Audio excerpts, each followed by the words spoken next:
Hello friends, આજના લેક્ચરની અંદર આપણે જાણવા જઈએ છીએ તો કે રાસાયણિક સમીકરણને સંતુલિત કરવાના જુદા જુદા તબક્કાઓ. જે ટોટલ 7 તબક્કાની અંદર આપણે રાસાયણિક સમીકરણનું સંતુલન કરવાનું છે. એક સમીકરણ તમને આપેલું છે અને તેને સંતુલિત કરવાના જે જુદા જુદા સોપાન અથવા તો તબક્કાઓ આપેલા છે તેની આપણે ચર્ચા કરવાની છે. જે સમીકરણ આપ્યું છે તેની ઉપર જોઈએ તો Fe plus H2O gives Fe3O4 plus H2.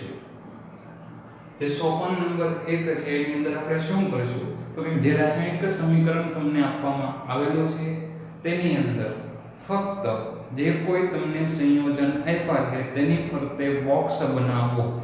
એટલે કે જે કંઈ સમીકરણ છે એની અંદર ફરતે આપણે બોક્સ બનાવીએ. જેમ કે Fe તો બોક્સ બનાવી નાખ્યું, H2O તો એક બોક્સ બનાવ્યું, Fe3O4 બોક્સ બનાવ્યું, H2 ને પણ શું બનાવ્યું તો કે બોક્સ બનાવ્યું.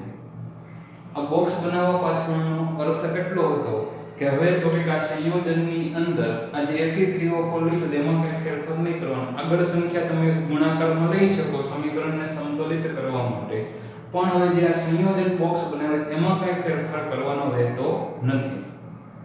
સોપાન નંબર 2 શું કહે છે તો કે સોપાન નંબર 2 ની અંદર આપણે જે કંઈ તમને રાસાયણિક સમીકરણ આપેલા છે એની અંદર રહેલા જુદા જુદા તત્વો અથવા તો પરમાણુઓ છે એની પ્રક્રિયકમાં સંખ્યા કેટલી છે, નિપજમાં સંખ્યા કેટલી છે તે લખવાની રહે છે. જેમ કે અહીંયા આપણે સમીકરણમાં જોઈએ તો Fe પરમાણુ છે, H2O સંયોજનમાં હાઇડ્રોજન અને ઓક્સિજન પરમાણુ છે. એટલે કે ટોટલ આખી રાસાયણિક પ્રક્રિયામાં 3 પરમાણુઓ થાય છે. જે સૌથી પહેલું છે Fe, બીજું છે હાઇડ્રોજન એટલે H અને ત્રીજું છે ઓક્સિજન. હવે પ્રક્રિયક એટલે કે જે તીરની ડાબી બાજુએ હોય એને આપણે પ્રક્રિયક કહીએ છીએ. તો પ્રક્રિયકની અંદર પરમાણુની સંખ્યા Fe પ્રક્રિયકમાં કેટલી વખત આવે છે તો કે એક વખત. નિપજ એટલે કે જમણી બાજુએ જે છે તે, તો એની અંદર Fe કેટલી વખત આવે છે 3 વખત. હાઇડ્રોજન પ્રક્રિયક બાજુએ 2 વખત છે, નિપજ બાજુએ પણ 2 વખત છે. ઓક્સિજન પ્રક્રિયક બાજુએ 1 વખત, નિપજ બાજુએ 4 વખત. સોપાન નંબર 2 અહીં આગળ પૂર્ણ થાય. સોપાન નંબર 3 ની અંદર શું કરવાનું રહે છે તો સોપાન નંબર 3 ની અંદર આપેલ રાસાયણિક સમીકરણ કે જેની અંદર જે સંયોજનમાં સૌથી વધારે પરમાણુઓ હોય તે ના પરમાણુનું સમતોલન કરવાનો પ્રયત્ન કરવાનો. એટલે કે આપણે રાસાયણિક સમીકરણ જોઈએ તો Fe એક પરમાણુ છે, H2O સંયોજનમાં 3 પરમાણુ છે, 2 હાઇડ્રોજન અને 1 ઓક્સિજન. Fe3O4 માં Fe ના 3 અને ઓક્સિજન ના 4 એટલે કે ટોટલ આખા સંયોજનમાં 7 પરમાણુ છે. અને H2 કે જેની અંદર હાઇડ્રોજન ના 2 પરમાણુ છે. તો સૌથી વધારે પરમાણુ Fe3O4 સંયોજનમાં આવે છે. સૌથી વધારે પરમાણુ Fe3O4 સંયોજનમાં આવે તો Fe3O4 સંયોજનમાં પણ જે પરમાણુની સંખ્યા સૌથી વધારે છે એનાથી આપણે સમતોલનની શરૂઆત કરીશું. તો Fe3O4 માં કયા પરમાણુની સંખ્યા વધારે છે તો કે ઓક્સિજન. એટલે કે સોપાન નંબર 3 ની અંદર આપણે ઓક્સિજન પરમાણુનું સમતોલન કરીશું. કઈ રીતે નક્કી કર્યું તો કે જે સંયોજનમાં સૌથી વધારે પરમાણુ હોય અને તેની અંદર પણ કયા પરમાણુની સંખ્યા સૌથી વધારે છે તેના ઉપરથી આપણે નક્કી કર્યું કે કયા પરમાણુનું સમતોલન કરી શકાય. આ એક ટ્રાયલ મેથડ છે, હિટ એન્ડ ટ્રાયલ મેથડ આખી પ્રવૃત્તિને કહેવામાં આવે છે. તો આની અંદર આપણે ટ્રાયલ મેથડ ઉપર જ જઈએ છીએ. તો અહીંયા આગળ આપણે લઈએ છીએ Fe3O4 માં રહેલા ઓક્સિજનનું સમતોલન કરવાનું. તો ઓક્સિજન છે પેલા પ્રક્રિયક બાજુએ કયા સંયોજનમાં છે તો કે H2O સંયોજનમાં આવે છે. અને H2O સંયોજનમાં ઓક્સિજન છે કેટલી વખત તો કે 1 વખત. એટલે કે આ એના સંખ્યા દર્શાવે. ઓક્સિજન કેટલી વખત 1 વખત. નિપજની અંદર કયા સંયોજનની વાત આવે છે તો કે Fe3O4 આવે છે. નિપજમાં Fe3O4 માં ઓક્સિજન છે તો એની અંદર ઓક્સિજન ટોટલ કેટલા છે 4 છે. હવે નિપજમાં 4 હોય તો પ્રક્રિયક બાજુ પણ ઓક્સિજન કેટલા આપણે કરવા પડશે તો કે 4 કરવા પડશે. તો આ એકને આપણે કેટલા વડે ગુણવું પડે તો કે 4 વડે ગુણાકાર કરીએ તો જ થાય. આ 4 છે એટલે એને તો ફક્ત 1 ઇન્વિજે રહેશે. એટલે કે આ જે રાસાયણિક સમીકરણ સોપાન 1 ની અંદર જેને ફરીથી આપણે લખીએ તો આપણને મળે છે Fe plus H2O gives Fe3O4 અને plus H2, જેમાં H2O આપણે કેટલી વખત લખવાના છે તો કે 4 વખત છે, એટલે H2O ની આગળ કેટલા આવશે 4 આવશે. Fe3O4 કેટલી વખત છે 1 વખત છે, તો 1 વખત ઓલરેડી કહેવાય છે. અત્યારે ક્યુ એ જે સંપૂર્ણ સમતોલન નથી થયું, કારણ કે ફક્ત એક આપણે ઓક્સિજનનું સમતોલન કર્યું જેને કહેવાય આંશિક સમતોલિત સમીકરણ. આંશિક સમતોલિત સમીકરણ. હવે તો કે સોપાન નંબર 3 ની આગળ પૂર્ણ થાય છે. હવે સોપાન નંબર 4 ની અંદર શું કરવાનું? તો સોપાન નંબર 4 માં જે પરમાણુનું સમતોલન થઈ ગયું એની સિવાયના પરમાણુ જોવાના. એની સિવાયના પરમાણુ તો કે હવે કઈ જગ્યાએ સૌથી વધારે પરમાણુ થાય તો કે 4 2 ને 8 હાઇડ્રોજન થઈ ગયા, એટલે કે હવે સૌથી વધારે હાઇડ્રોજન છે. તો હવે હાઇડ્રોજન પરમાણુનું સમતોલન કરવા તરફ જવાનું, એટલે કે દરેક વખતે નક્કી કરવાનું કે કઈ જગ્યાએ પરમાણુ સૌથી વધારે આવે છે. તો અહીંયા આગળ સૌથી વધારે કેમ આવ્યા H2O માં આવ્યા, એટલે કેટલા થયા તો કે 8 થયા. તો હાઇડ્રોજન છે પ્રક્રિયક બાજુએ કયા સંયોજન અંતર્ગત હતું તો કે 4H2O, અને કેટલા હતા તો કે 8 હતા. और નિપજ બાજુએ કયા સંયોજનમાં હાઇડ્રોજન છે તો કે H2, અને H2 ની અંદર હોય તો એ કેટલા કહેવાય તો કે 2 છે. હવે આપણે જોઈએ તો 2 છે એને કેટલા વડે ગુણો તો 8 આવે, તો કે એને 4 વડે ગુણો તો 8 આવે. તો અહીંયા તો ઓલરેડી 8 છે એટલે એને ખાલી કેટલા વડે ગુણવાનો છે 1 વડે, એટલે કે 4H2 એમ નામ છે. ફરીથી જે કઈ સમીકરણ બને છે ગુણાકાર થઈને એ આપણે લખવાનું છે, એટલે કે Fe પ્લસ કયું તો કે H2O gives Fe3O4 plus H2, જેની અંદર આપણે સોપાન 3 માં લખેલું સમીકરણ હતું એમાં 4H2O હતા, અને સોપાન નંબર 4 ની અંદર જે આપણે ફેરફાર કર્યો એ H2 જેને હવે કેટલા વડે ગુણવાનો આવે છે તો કે 4 વડે, તો H2 ને પણ કેટલા વડે ગુણો 4 વડે. એટલે કે હવે જોઈએ તો હાઇડ્રોજન પરમાણુ ઓક્સિજન પરમાણુનું સમતોલન થાય છે. હવે બાકી કઈ આવી જાય તો કે Fe પરમાણુ હોય છે, એટલે કે આયન લોખંડના પરમાણુની સંખ્યા સમતોલિત કરવાની બાકી છે. તો સોપાન નંબર 5 એટલે કે એની પછીના તબક્કાની અંદર લોખંડના પરમાણુનું સમતોલન થાય. ફરીથી જોવાનું કે પ્રક્રિયકમાં Fe એટલે કે આયનનો પરમાણુ કોની અંતર્ગત આવે તો કે Fe, અને કેટલી વખત છે તો કે 1 વખત છે. નિપજમાં કયા સંયોજન અંતર્ગત આવશે તો કે Fe3O4, અને Fe3O4 માં Fe કેટલી વખત આવે છે તો કે 3 વખત આવે છે. જો આપણે સમતોલિત કરવો હોય તો એકને કેટલા વડે ગુણવું પડે તો કે 3 વડે ગુણવું પડે. આ 3 છે એને ફક્ત 1 વડે. તો ફરીથી આંશિક સમતોલિત સમીકરણ આપણને કેવું મળી ગયું તો કે Fe plus 4H2O Fe3O4 plus 4H2 હતું. હવે એની અંદર આપણે Fe કેટલા છે તો કે 3 કરવાના છે. કઈ બાજુ તો કે પ્રક્રિયકમાં Fe જેને 3 કરો તો 3Fe આપણે લખી શકીએ. એટલે કે સોપાન નંબર 5 એની અંદર આપણે Fe પરમાણુનું સમતોલન થઈ ગયું. હવે જોઈએ તો આપણી પાસે સોપાન નંબર 2 માં જોઈ લેવાનું કેટલા પરમાણુ હતા Fe, H અને O, બધા પરમાણુ નો આપણે વારાફરતી એક વખત સમતોલનમાં લઈ લીધું. તો સોપાન નંબર 6 ની અંદર ફક્ત ગણતરી કરીને ચેક કરવાનું આપણે જે સમતોલન કર્યું છે એ બરોબર છે અથવા તો નથી. તો આપણે ફરી વખત પ્રક્રિયક બાજુ અને નિપજ બાજુએ અણુ અને પરમાણુ ગણીએ છીએ. સાથે ગણતા જઈએ. Fe કેટલા છે તો કે પ્રક્રિયકમાં 3, નિપજમાં Fe 3 છે. હાઇડ્રોજન તો કે 8 છે. હાઇડ્રોજન નિપજમાં 8 છે. ઓક્સિજન કેટલા છે 4, પ્રક્રિયકમાં ઓક્સિજન 4, નિપજમાં ઓક્સિજન 4. એટલે કે પ્રક્રિયક અને નિપજ બાજુએ તમામ પરમાણુનું સમતોલન થાય છે. તો સોપાન નંબર 6 ની અંદર ગણતરી કરી અને ફક્ત પ્રમાણિત સ્વરૂપે જે હોય સમતોલિત સમીકરણ થઈ ગયું હોય તો ફક્ત એ સમીકરણ as it is લખવાનું, એટલે 3Fe plus 4H2O gives Fe3O4 plus 4H2. આ છે એ સમતોલિત રાસાયણિક સમીકરણ છે. સમતોલિત રાસાયણિક સમીકરણ એટલે કે સોપાન નંબર 6 એ સમતોલિત રાસાયણિક સમીકરણ મળી જાય છે. હવે તો સોપાન નંબર 7 ની અંદર શું કરવાનું તો કે જે કોઈ રાસાયણિક પ્રક્રિયા હોય એની અંદર હંમેશા તો કે આપણે અવસ્થા એટલે કે ઘન સ્વરૂપે છે, કોઈ પદાર્થ પ્રવાહી સ્વરૂપે છે, વાયુ સ્વરૂપે છે અથવા તો તેના જલીય દ્રાવણ સ્વરૂપે છે તેવી માહિતી આપણે લખીએ તો વધુ સમીકરણને સ્પષ્ટ રીતે દર્શાવી શકાય. એટલે કે જ્યાં સુધી જરૂર ન હોય ત્યાં સુધી આપણે અવસ્થા દર્શાવતા હોતા નથી.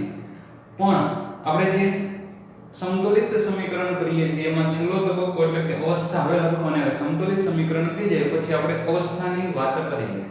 અત્યાર સુધી તમને કોઈ જગ્યાએ અવસ્થા અહીંયા સુધી મેં નહોતી કીધી. હવે આની અંદર આપણે ભણીશું ચેપ્ટર નંબર 3 ની અંદર વધારે આની અંદર આવે છે કે શું કામ અહીંયા આગળ જે અવસ્થા લખવામાં આવે છે કઈ રીતે મળે છે. તો Fe આ 3Fe plus 4H2O gives Fe3O4 plus 4H2 એની અંદર આપણે અવસ્થા લખીએ છીએ.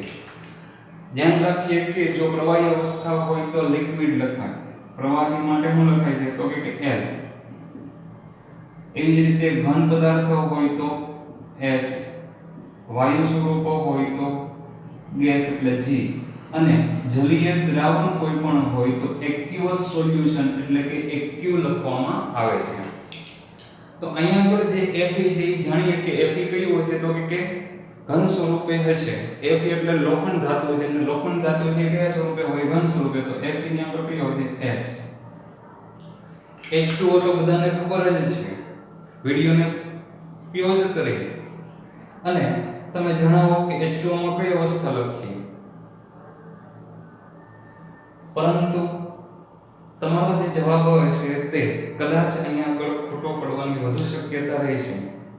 કારણ કે H2O છે તમે જાણો છો પ્રવાહી, પરંતુ બધી જ ધાતુઓ છે એ પ્રવાહી સાથે એટલે કે પાણી પ્રવાહી સ્વરૂપે હોય તો જ પ્રક્રિયા આપે એવું જરૂરી હોતું નથી. અહીંયા આગળ Fe છે E કોની સાથે પ્રક્રિયા આપે તો કે પાણીની વરાળ સાથે પ્રક્રિયા આપે.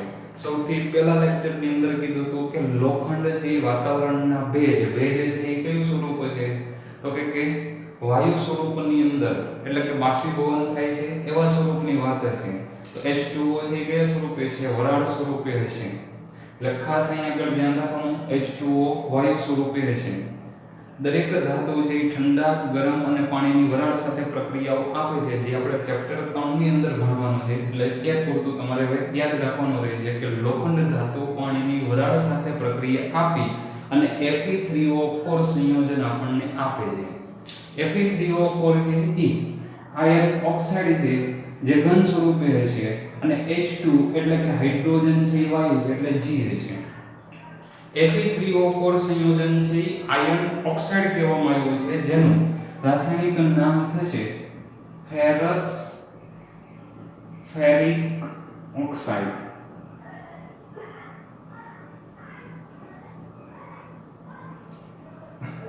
સાથેમાં બે ઉદાહરણ સાથે બીજા આપી દઉં કે FeO હોય તો એને આપણે કહીશું ફેરસ ઓક્સાઇડ. FeO હોય તો આપણે ફેરસ ઓક્સાઇડ કહીશું.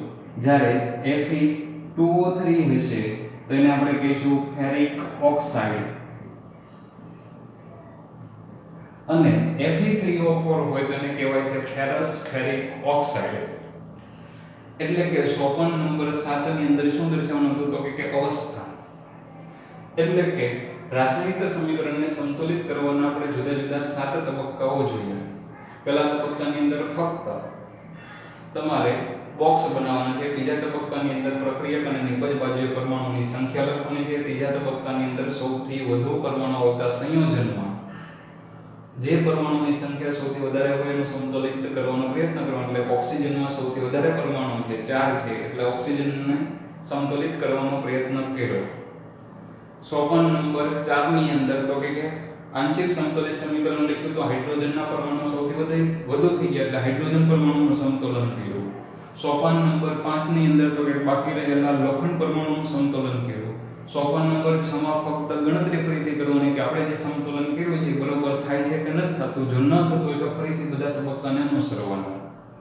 સોપાન નંબર 7 ની અંદર અવસ્થા એટલે કે ભૌતિક અવસ્થા ઘન પ્રવાહી વાયુ અથવા તો જલીય તેવા સ્વરૂપે લખવાનું આવશે.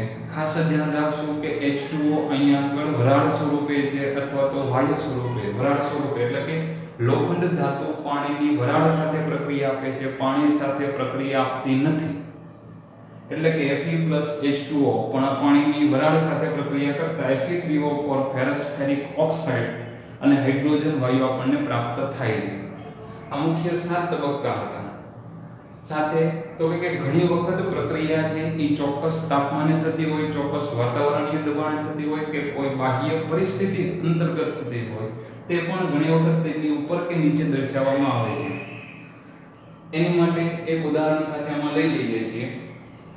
એટલે કે અને હવે જોવા દઈએ છીએ અને સાથે કે સોપાન 7 તો પૂરા કર્યા. આ પ્રક્રિયાની અંદર કોઈ તાપમાન, કોઈ દબાણ કે કોઈ ઉદ્દીપકની જરૂર નથી એટલે કોઈ દર્શાવેલું નથી. પણ અન્ય બે ઉદાહરણ જે આપેલા છે ટેક્સ્ટબુક મુજબ એની અંદર જોઈએ તો આપણે બે ચર્ચા કરીએ છીએ. એમાં CO એટલે કે કાર્બન મોનોક્સાઇડ એની પ્રક્રિયા હાઇડ્રોજન વાયુ સાથે. કાર્બન મોનોક્સાઇડની પ્રક્રિયા કોની સાથે? તો કે હાઇડ્રોજન વાયુ સાથે થાય અને એમાંથી આપણને મળે છે CH3OH.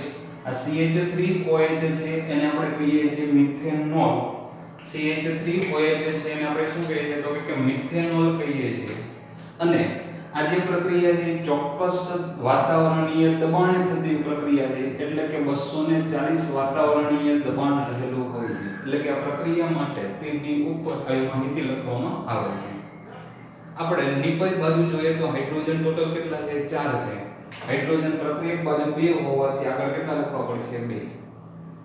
કાર્બન મોનોક્સાઇડ વાયુ છે, હાઇડ્રોજન વાયુ છે અને એમાંથી CH3OH એટલે કે મિથેનોલ પ્રવાહી ઉત્પન્ન થાય. એટલે કે આની અવસ્થા લિક્વિડ છે. આ બંને ગેસ છે, વાયુ સ્વરૂપે છે.